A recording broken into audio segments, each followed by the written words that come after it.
Hi friends, welcome to my YouTube channel. આજના આ વિડીયોની અંદર આપણે ગુજરાતની અંદર આવેલી ત્રણ ટાઈપની કોલેજો, જેની અંદર સરકારી કોલેજો, ત્યારબાદ જીએમઆરએસ મેડિકલ કોલેજો અને ત્યારબાદ પ્રાઇવેટ મેડિકલ કોલેજો છે, તેમને આપણે કઈ સિક્વન્સમાં ચોઇસ કરવી જોઈએ અને શા માટે આપણે સરકારી કોલેજો ચોઇસ કરવી જોઈએ, શા માટે આપણે જીએમઆરએસ મેડિકલ કોલેજ ચોઇસ કરવી જોઈએ અને શા માટે આપણે પ્રાઇવેટ મેડિકલ કોલેજ ચોઇસ કરવી જોઈએ, તેના વિશે આપણે ઓવરવ્યૂ મેળવીશું. બધી જ જે ત્રણેય ટાઈપની કોલેજો છે તેના વિશે ઓવરવ્યૂ આપવામાં આવેલું છે, એટલે કે વિહંગ અવલોકન કરવામાં આવેલું છે. તો સૌથી પ્રથમ આપ સરકારી કોલેજો વિશેની માહિતી મેળવીએ તો તેની ખાસિયત સૌથી પ્રથમ એ છે કે એની સૌથી ઓછી ટ્યુશન ફીસ હોય છે. આપ ગમે ત્યાંથી એમબીબીએસ કે મેડિકલની ફિલ્ડની અંદર જવા માંગશો ત્યાં આગળ અઢળક ફીસ હોય છે. જ્યારે આપ સરકારી કોલેજની ટ્યુશન ફી જુઓ છો, એમબીબીએસ ની, બીડીએસ ની લઈ લો, બીએચએમએસ ની લઈ લો કે બીએમએસ ની લઈ લો, તો એમબીબીએસ ની વાત કરીએ પર્ટિક્યુલર, તો સરકારી મેડિકલ કોલેજોની જે ફીસ છે, ગુજરાતની અંદર આવેલી મેડિકલ કોલેજોની અંદર જે ટ્યુશન ફીસ છે પર વર્ષે 25,000 આસપાસ હોય છે. ત્યારબાદ સૌથી વધુ સ્પર્ધા એટલે કે કોમ્પિટિશન સરકારી મેડિકલ કોલેજની અંદર એડમિશન લેવા માટે સૌથી વધુ કોમ્પિટિશન જોવા મળતી હોય છે. ત્યાં આગળ જે રેન્કર્સ હોય છે, જે સૌથી વધુ ઉપર મેરિટની અંદર સૌથી ઉપર આવતા હોય છે, એ ઓલમોસ્ટ પ્રિફર કરતા હોય છે સરકારી મેડિકલ કોલેજો.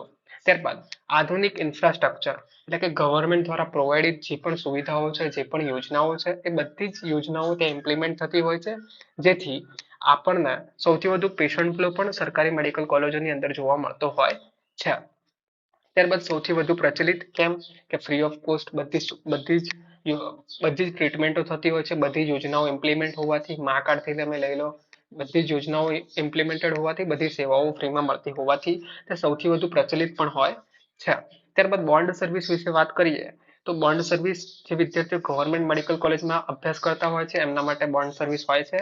અને જો આપ બોન્ડ સર્વિસ નથી કરતા પોતાનું એમબીબીએસ પૂર્ણ થયા બાદ તો આપને 1 વર્ષની પેનલ્ટી આપવાની થતી હોય છે. બોન્ડ સર્વિસ તમારી 1 વર્ષની હોય છે. બોન્ડ સર્વિસ 1 વર્ષ માટેની હોય છે. ત્યારબાદ હવે ગુજરાતની બીજા ટાઈપની મેડિકલ કોલેજ એટલે કે જીએમઆરએસ મેડિકલ કોલેજો. જીએમઆરએસ મેડિકલ કોલેજો ગુજરાતની અંદર ટોટલ 11 જેટલી આવેલી છે. તે અર્ધ સરકારી મોડલ દ્વારા બનાવવામાં આવેલી છે, એટલે સેમી ગવર્મેન્ટ મેડિકલ કોલેજો છે. મોડરેટ કક્ષાની ટ્યુશન ફીસ જોવા મળે છે ત્યાં આગળ તમને. લાસ્ટ વર્ષની ફીસ હતી 3,75,000 ગવર્મેન્ટ કોટાની અને મેનેજમેન્ટ કોટાની 8 અરાઉન્ડ હતી, 8 લાખ પર યર જેટલી મેનેજમેન્ટ કોટાની ફીસ હતી. આ કોલેજો કેવી છે કે જે સરકાર સાથે સંકળાયેલ અને સ્વનિયંત્રિત મેનેજમેન્ટ હોય છે, એટલે ગવર્મેન્ટના અમુક રૂલ્સ ઇમ્પ્લિમેન્ટેડ હોય છે પણ સ્વનિયંત્રિત મેનેજમેન્ટ જીએમઆરએસ મેડિકલ કોલેજોનું જોવા મળતું હોય છે. ત્યારબાદ સૌથી આ કોલેજો એવી છે કે જીએમઆરએસ 11 મેડિકલ કોલેજો આવેલી છે, જેથી સરકારી કોલેજો કરતા વધુ સીટો જોવા મળતી હોય છે. ત્યારબાદ અહીં પણ બોન્ડ 1 વર્ષની સેવા લાગુ પડતો હોય છે, એટલે કે આપ જો સરકારી મેડિકલ કોલેજમાં ભણો છો, અભ્યાસ કરો છો અને જો આપને એડમિશન જીએમઆરએસ મેડિકલ કોલેજમાં મળે છે તો આપને 1 વર્ષની બોન્ડ સર્વિસ એટલે કે પોતાનું એમબીબીએસ પૂર્ણ થયા બાદ આપણે 1 વર્ષની જે તબીબી સેવા છે આપવાની થતી હોય છે. ત્યારબાદ હવે ગુજરાતની ત્રીજા ટાઈપની જે મેડિકલ કોલેજો એટલે કે પ્રાઇવેટ મેડિકલ કોલેજો વિશેની માહિતી મેળવીએ તો સૌથી વધુ ટ્યુશન ફીસ હોય છે. આપ કમ્પેર કરવા જાઓ તો પ્રાઇવેટ મેડિકલ કોલેજની જે જીક્યુની ફીસ હોય છે એ જીએમઆરએસની એમક્યુની ફીસ બરાબર હોય છે, એટલે કે સૌથી વધુ જીક્યુની ફીસ અને એમક્યુની ફીસ પણ જીક્યુની ફીસથી ડબલ એમક્યુની ફીસ હોય છે પ્રાઇવેટ મેડિકલ કોલેજની અંદર. અત્યાધુનિક સુવિધાઓ અને હોસ્ટેલોને વગેરે જોવા મળતું હોય છે, એટલે કે પ્રાઇવેટ મેડિકલ કોલેજ છે એટલે ત્યાં આગળ મેનેજમેન્ટ છે એ યોગ્ય હોય છે. સુવિધાઓ, ઇન્ફ્રાસ્ટ્રક્ચર, બિલ્ડિંગ્સ, હોસ્ટેલ્સ છે, એમની હોસ્ટેલની અંદર એસી, નોન એસી હોસ્ટેલ્સ વગેરે સુવિધાઓ હોસ્ટેલની પણ આપને જોવા મળતી હોય છે. જો આપ એમક્યુમાં અને કોઈ પણ સ્કોલરશિપનો લાભ મેળવતા નથી, જો આપ પ્રાઇવેટ મેડિકલ કોલેજમાં એડમિશન લો છો અને એમક્યુમાં છો અને કોઈ પણ સ્કોલરશિપનો લાભ મેળવતા નથી, સ્કોલરશિપ જેવી કે એમ્પાયર્સવાય ડિજિટલ ગુજરાત, કન્યા કેળવણી કે કોઈ પણ સ્કોલરશિપનો લાભ નથી લેતા, તો આપને આ બોન્ડ સર્વિસમાંથી મુક્તિ મળતી હોય છે. મુક્તિ મળે છે. દરેક પ્રાઇવેટ એકબીજાથી ઘણી દ્રષ્ટિએ અલગ તરી આવતી હોય છે. ગવર્મેન્ટ મેડિકલ કોલેજો ઘણી દ્રષ્ટિએ એક જ રૂલ્સ ફોલો કરતી હોય છે, કેમ કે ગવર્મેન્ટના અંડરમાં હોય છે. સેમ એવી જ રીતે જીએમઆરએસ મેડિકલ કોલેજો પણ ગવર્મેન્ટના રૂલ્સ ફોલો કરતી હોવાથી ઘણી હદે 90-95% સેમ જ હોય છે જીએમઆરએસ મેડિકલ કોલેજો. જ્યારે પ્રાઇવેટ મેડિકલ કોલેજો એકબીજાથી બધી જ બાબતો અલગ હોય છે, ગવર્નિંગ બોડીઓ અલગ હોય છે, કોઈ ટ્રસ્ટથી ચાલતી હોય તો એમની યુનિવર્સિટી અલગ હોય છે, ફીસની બાબતમાં અલગ હોય છે, રૂલ્સ રેગ્યુલેશન અલગ હોય છે, તો દરેક પ્રાઇવેટ એકબીજાથી ઘણી દ્રષ્ટિએ અલગ તરી આપતી હોય છે. હવે શું કરવાનું છે, તમારે ચોઈસ કઈ રીતે કરવાની છે, તમારા નીટ માર્ક્સ મુજબ તથા ગુજરાતના તથા તમારી કેટેગરીના રેન્ક મુજબની પસંદગી. તો સૌથી પ્રથમ તો આપને બેઝિક ખ્યાલ હશે જ કે સૌથી પ્રથમ સરકારી કોલેજો ચોઈસ કરવાની, આપણે સરકારી મેડિકલ કોલેજો છે એ જ એને પ્રાધાન્ય આપવાનું. ત્યારબાદ જીઈઆરએસના જીક્યુ કોટા તથા એમક્યુ કોટા. હવે આની અંદર એક ડાઉટ હોય છે, અમુક વિદ્યાર્થીઓ જીઈઆરએસના બે ગુજરાતની મેડિકલ કોલેજો છે જેની અંદર વિદ્યાર્થીઓ જીઈઆરએસ કરતા પણ વધારે પ્રિફરન્સ આપતા હોય છે, જેવી રીતે કે સુરતની સ્મીમર અને અમદાવાદની એનએચએલ મેડિકલ કોલેજ. તો આપને ફાઇનાન્શિયલ રીતે સ્ટેબલ છો, આપને જીઈઆરએસ દૂર મળે છે, જે જીઈઆરએસમાં તમે ડ્રીમ જોયું હતું એ ડ્રીમ જીઈઆરએસમાં નથી મળતું. આપ ઘણા બધા ફેક્ટર અફેક્ટ કરતા હોય છે, તો આપ જીઈઆરએસમાં નથી જવા માંગતા, ફાઇનાન્શિયલી યોગ્ય છો, તો આપ જીઈઆરએસ એમક્યુ ની બદલે આપ એનએચએલ નું જીક્યુ સિલેક્ટ કરી શકો છો, અથવા આપ અમદાવાદના કે સુરતના લોકલ વતની છો તો લોકલ કોટા માટે પણ એપ્લાય કરી શકો છો. ત્યારબાદ શું કરવાનું રહેશે, આપણે જીઈઆરએસના શું જીક્યુ અને એમક્યુ કોટા સિલેક્શન કરવાનું હોય છે. ત્યારબાદ પ્રાઇવેટ કોલેજના જીક્યુ કોટા અને એમક્યુ કોટા સિલેક્શન કરવાનું હોય છે. હવે મહત્વના ધ્યાનમાં લેવા જેવા અગત્યના પરિબળો, એટલે ઘણા બધા ફેક્ટર હોય છે, બધા સ્ટુડન્ટ ઇન્ડિવિજ્યુઅલ ટુ ઇન્ડિવિજ્યુઅલ આ પરિબળો અલગ અલગ રીતે બધાને અફેક્ટ કરતા હોય છે. સૌથી પ્રથમ આપનું બજેટ અને ફાઇનાન્શિયલ પ્લાનિંગ. આપના બજેટ મુજબ જો આપને એડમિશન પ્રાઇવેટ મેડિકલ કોલેજમાં મળતું હોય પણ પ્રાઇવેટ મેડિકલ કોલેજના જીક્યુ સુધી જ જઈ શકતા હોય, કેમ કે એમક્યુની ફીસ બહુ જ હોય છે, તો આપ એ મુજબ પહેલાથી પ્લાનિંગ કરી રાખો કે સૌથી પ્રથમ સરકારી, ત્યારબાદ જીઈઆરએસ અને ત્યારબાદ પ્રાઇવેટની જીક્યુ સુધી અમારી કેપેસિટી છે, તો એ આપનું બજેટ અને ફાઇનાન્શિયલ પ્લાનિંગ સૌથી પહેલા હોવું જોઈએ. ત્યારબાદ આપના ઘરેથી કોલેજનું અંતર, સરકારી મેડિકલ કોલેજમાં એડમિશન મળે છે અને જીઈઆરએસ ની અંદર એડમિશન મળતું હોય છે, ત્યાં આગળ આ પરિબળ ઓલમોસ્ટ અફેક્ટ નથી કરતો. સરકારી મેડિકલ કોલેજમાં વિદ્યાર્થી જો સૌરાષ્ટ્રથી છે, દક્ષિણ ગુજરાતથી છે, તો પણ ઉત્તર ગુજરાતમાં આવતો હોય, ઉત્તર ગુજરાતનો વિદ્યાર્થી પણ કાઠિયાવાડમાં જતો હોય છે, તો આ પરિબળ ત્યાં આગળ અફેક્ટ કરતું હોતું નથી. પણ પ્રાઇવેટ મેડિકલ કોલેજની અંદર જો તમને 2-3 લાખની અંદર તમને વધારે ફરક ન પડતો હોય તો તમે આ કોલેજનું અંતર છે એ ધ્યાનમાં રાખીને આપ ચોઇસ ફિલિંગ કરી શકો છો. ત્યારબાદ કોલેજ વિશેના રિવ્યુ એ ભૂતપૂર્વ વિદ્યાર્થીઓ હોય છે એમને પૂછી શકો છો. ખાસ કરીને જે પ્રાઇવેટ મેડિકલ કોલેજો છે એના વિશેના પણ આપ રિવ્યુ અને સરકારી અને જીઈઆરએસના પણ પૂછી શકો છો. રિવ્યુ આપ ભૂતપૂર્વ જે વિદ્યાર્થીઓ છે એમને પૂછી શકો છો. ત્યારબાદ સૌથી વધારે આપ અગત્યની એકેડેમિકની વાત કરીએ તો ક્લિનિકલ એક્સપોઝર કેવો છે.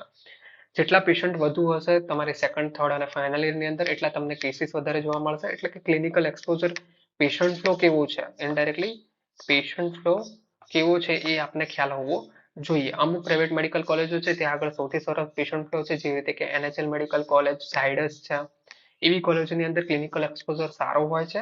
તો ક્લિનિકલ એક્સપોઝર કેવું છે એ આપણે ધ્યાનમાં રાખવાનું છે. ત્યારબાદ બોન્ડ વિશેના નિયમો આપને મળેલ અથવા લેવા ઈચ્છતા કોલેજના બોન્ડના નિયમો કેવા છે એ પણ એક વખત ચેક કરી લેવાના છે. બોન્ડના નિયમો ઓલમોસ્ટ બધી જ સરકારી કોલેજો માટે સેમ હોય છે, બધી જીઈઆરએસ માટે સેમ હોય છે અને બધી જ પ્રાઇવેટ મેડિકલ કોલેજો માટે સેમ હોય છે, પણ એક વખત આપણે ક્રોસ વેરીફાઈ કરી લેવાનું છે. ત્યારબાદ હવે જે વિદ્યાર્થીઓ પોતાનું કાઉન્સેલિંગ વર્ષ 2025 માટે સરળ બનાવવા માંગતા હોય તેઓ અમારા પેડ કાઉન્સેલિંગમાં જોડાઈ શકે છે. ઓલરેડી 45 નો જે સ્લોટ્સ હતો એ સંપૂર્ણ થઈ ગયો છે, પણ ઘણા બધા વિદ્યાર્થીઓને રિક્વેસ્ટ હોવાથી નવા 15 સ્લોટ્સ અલોટ કરેલા છે, નવા 15 સ્લોટ રાખેલ છે. તો જે વિદ્યાર્થીઓ હજી સુધી જોઈન નથી કર્યું ને જે વિદ્યાર્થીઓ રિક્વેસ્ટ કરી રહ્યા હતા એ વિદ્યાર્થીઓ નવા 15 સ્લોટની અંદર પોતાની નોંધણી જેટલી જલ્દી બની શકે એટલી નોંધણી જલ્દી કરાવી શકે છે. આની અંદર ચોઇસ ફિલિંગની તમને હેલ્પ કરવામાં આવશે. દરેક રાઉન્ડ દરમિયાન અગત્યની અપડેટ આપવામાં આવશે. ત્યારબાદ આપની અલોટેડ કોલેજ વિશેની સંપૂર્ણ માહિતી, જેવી કે તમને જીઈઆરએસ કોઈ પણ મળે છે અને હોસ્ટેલ ફી અને મેસ વિશેની માહિતી, જે પણ તમને કોલેજ અલોટ થાય છે તેના વિશે સંપૂર્ણ માહિતી આપવામાં આવશે.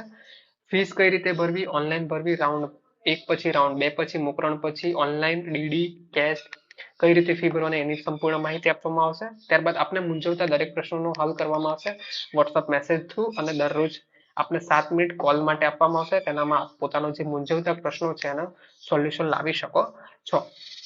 તો જે વિદ્યાર્થીઓ જોડાવા માંગતા હોય વિદ્યાર્થીઓ આ 8141533023 પર પોતાની નોંધ કરાવી શકે છે. ત્યારબાદ હવે બોનસ ટિપ્સ વિશે વાત કરીએ તો ક્યારે માત્ર ફીસ જોઈને કોલેજની પસંદગી ના કરો. ખાસ કરીને પ્રાઇવેટ મેડિકલ કોલેજો ફીસ જોઈને ખાસ અને કોલેજની પસંદગી ફીસ જોઈને અને પસંદગી ના કરો. તમને 1-2 લાખનો ફરક હોય ને તમને ફાઇનાન્શિયલી તમે સ્ટેબલ છો તો જે સારી કોલેજો છે એને પ્રેફર કરવી જોઈએ. એકવાર તમને અલોટ થયેલ કોલેજની રૂબરૂમાં મુલાકાત લો અને ત્યારબાદ પોતાનો અંતિમ નિર્ણય લેતા પહેલા એકવાર જે તમારી અલોટ થાય છે એ કોલેજને રાઉન્ડ 1 ની અંદર અલોટ થાય છે તો એને એક વખત મુલાકાત લઈ આવો, જેથી તમને ખબર પડે કે રાઉન્ડ 1 ની મળેલ કોલેજ કન્ફર્મ કરવું કે રાઉન્ડ 2 ની અંદર તમને ચાન્સીસ હોય તો રાઉન્ડ 2 માં જઈ શકો. ત્યારબાદ જો મોક રાઉન્ડ થાય તો તેને ટ્રાયલ તરીકે યુઝ કરો. ગુજરાતની અંદર 2 વર્ષથી મોક રાઉન્ડ લગભગ નથી થયા, પણ પાછલા 2 વર્ષ પહેલા મોક રાઉન્ડ હતા. મોક રાઉન્ડ એટલે ટ્રાયલ જેવું રાઉન્ડ હોય જેની અંદર તમને સેમ પ્રોસેસ કરવાની હોય, એની અંદર રિઝલ્ટ પણ ડિક્લેર કરવામાં આવે, પણ એ રિઝલ્ટ માન્ય ગણાતું નથી, એ ખાલી ટ્રાયલ રાઉન્ડ હોય છે. તો મોક રાઉન્ડ થાય તો આપણે એ ટ્રાયલ તરીકે યુઝ કરવાનો છે, જેથી આપણે ખ્યાલ આવે કે આપણે જો પ્રથમ રાઉન્ડ કે સેકન્ડ રાઉન્ડની થશે તો તમને ક્યાં મળવાના સંભાવનાઓ છે. ત્યારબાદ હવે ફાઇનલ ટિપ્સ વિશે વાત કરીએ તો બોન્ડના નિયમોને ધ્યાનપૂર્વક ચકાસો. બોન્ડના નિયમો છે એને ધ્યાનપૂર્વક ચકાસી લો. સ્કોલરશિપ લેશો આ લેશો તો તમને બોન્ડના નિયમો લાગુ પડશે કે નહીં લાગુ પડે. ઓલમોસ્ટ બધી જગ્યાએ બોન્ડના નિયમો લાગુ પડતા હોય છે. માત્ર પ્રાઇવેટ મેડિકલ કોલેજમાં જો તમે MQ ની અંદર એડમિશન લો છો અને કોઈ પણ સ્કોલરશિપનો લાભ નથી લેતા તો બોન્ડના નિયમો લાગુ પડતા નથી. ત્યારબાદ કોલેજોને માત્ર હોસ્ટેલ અને બિલ્ડિંગો જોઈને પસંદગી ના કરો. ઇન્ફ્રાસ્ટ્રક્ચર કોલેજોની બિલ્ડિંગો અને હોસ્ટેલની જે બિલ્ડિંગો છે જેને જોઈને પસંદગી ના કરો. ત્યારબાદ લો રેટેડ પ્રાઇવેટ મેડિકલ કોલેજો છે જેને સૌથી વધુ ફીસ હોય આવી કોલેજોને છેલ્લે અથવા અવગણો. એવી કોલેજો હશે જે લો રેટેડ હશે, પ્રાઇવેટ મેડિકલ કોલેજો જે નવી ઓપન થઈ હશે, પેશન્ટ ફ્લો બહુ ઓછો હશે તેવી અને સૌથી વધુ ફીસ હશે, આવી કોલેજોને છેલ્લે રાખો અથવા તમે પોસિબલ હોય તો અવગણો. જો તમે ફ્રેશ છો તો તમે ડ્રોપ લઈ શકો છો. ત્યારબાદ સૌથી છેલ્લે અને મહત્વનું, તમારું કેરિયર એ કેમ્પસ કરતા વધુ ઇમ્પોર્ટન્ટ છે.